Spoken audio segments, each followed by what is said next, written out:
köşkünne. Bugün senin günün geldi, eden arzuların bolli.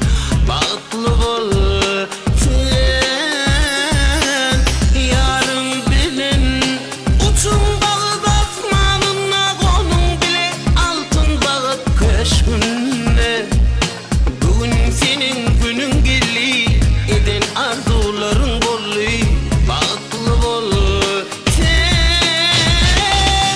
aslan atlı dikiliyor geliyen Türkmen gelini. Aşığının kolu tutup geliyen Türkmen gelini. Toylu vatı bir yaraşar, Leyli Mecnun'un karaşar. Gel sene gel, gel sene gel, Saadet'in Türkmen gelini. Aslan atlı dikiliyor geliyen Türkmen gelini.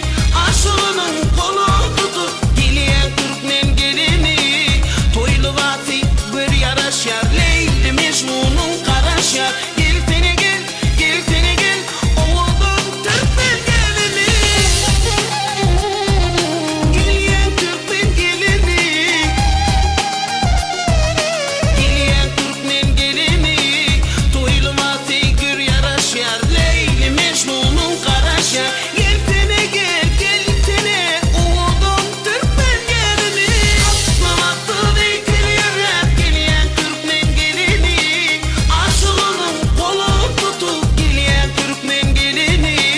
Toylu vatı bir yaraşar, Leyli Mecnun'un karaşar. Gel sene gel, gel sene gel, oğlum Türkmen gelini.